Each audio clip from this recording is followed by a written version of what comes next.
series of unextraordinary events by Jonathan MacLean.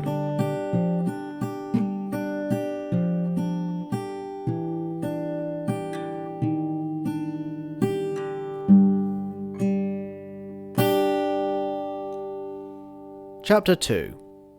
The Charnel.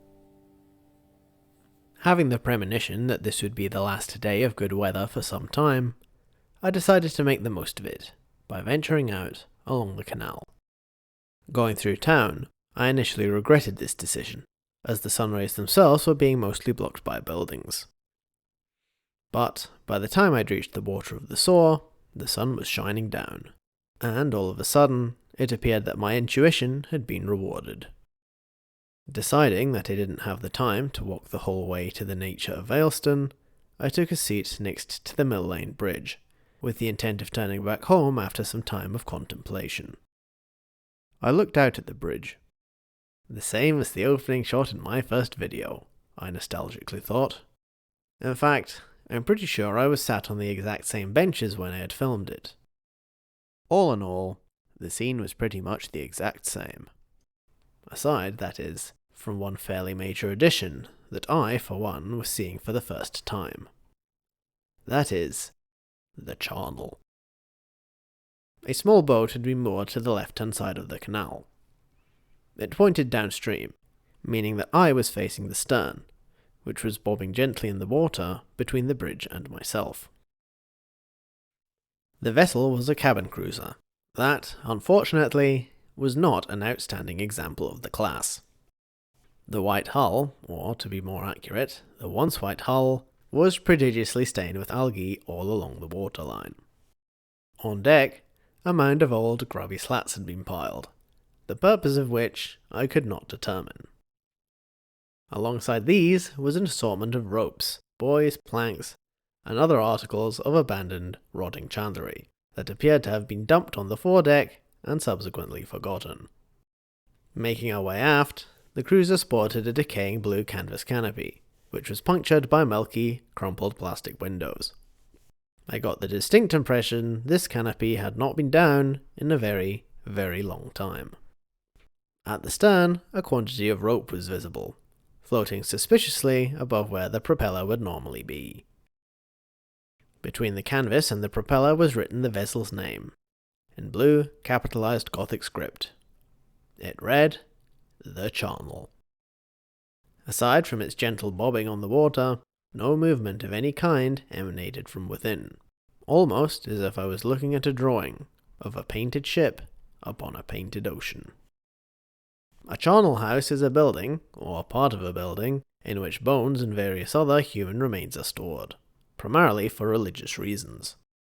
I believe the word appears in Mary Shelley's Frankenstein, as one of the places in which the eponymous doctor goes hunting for decaying remains out of which to make his creature. The charnel, then, was living up to its name. This is clearly a case of nominative determinism, if you ask me. Perhaps if the boat had been named the Clinic, it would have been white, completely spotless, and free of dirt of any kind. By this point in the morning, the sun's unchallenged strain over the sky had started to come to an end. This time, its adversary was a bank of cloud, which was being blown northward, going in the same direction as the flow of the river. So bright was the sun, and so dark the cloud, that when I looked along the canal path to the right, I could see the shadow cast by the clouds racing along the ground, like an avalanche of ash, before the shade subsumed the bench on which I sat, leaving both me, it, and the boat in a state of relative gloom. What of those sun rays, I thought, having come 93 million miles to illuminate the nameplate of the mighty Charnel, only to be blocked by clouds at the very last hurdle. Apart from these climactic occurrences, not much else happened. It was 10 o'clock, and I had not seen another soul for some time. As it turned out, though, shadows would not be the only thing to make their way down the towpath that morning, as before too long, a new character emerged from out of its leafy murk. He was a large man with a big red beard, who slowly trundled into view on a bicycle. On his shoulders rested a small red life jacket, with the Canal and River Trust logo on the back, which meant, I thought, that he was out on official business.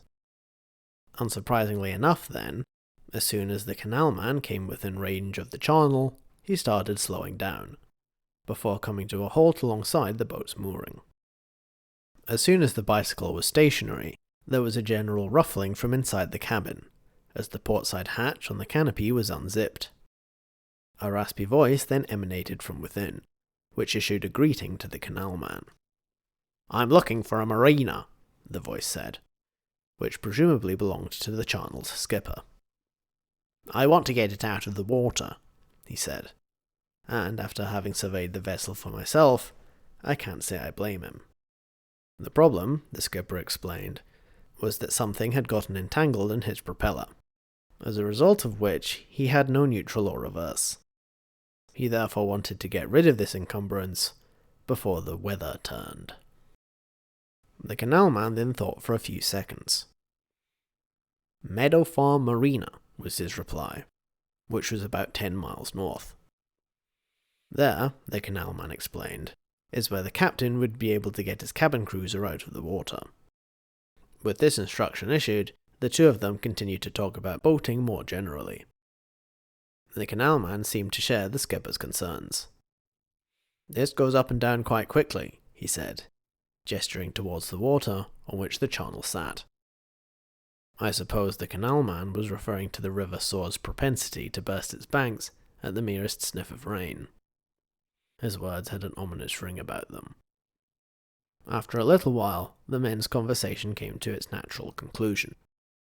"You fancy a coffee or anything?" the skipper asked. "No thanks, I'm all right, mate," came the canal man's reply. They then bade each other adieu, as the latter gentleman continued on his way down the canal path, following the flow of the river, before vanishing into the distance as suddenly as he'd appeared. As he did so, the Charnel's canvas panel was hastily zipped shut, so that the boat and its captain became shrouded in mystery once again. I continued sitting for a few minutes more, pondering what I'd just seen. Another cloud then passed overhead. The difference in lighting was so vast, it was like a blind had been pulled down, darkening the whole riverside as if one of the Charnel's milky windows had been enlarged by a factor of millions, and translocated to the upper atmosphere between the sun and the earth. The heavens, in other words, had been zipped shut. At the sight of this dark grey wall in the sky, I heeded the canal man's advice and decided to beat a hasty retreat. As I crossed the bridge on the way back home, I cast one glance back to the Charnel, moored to the side of the canal.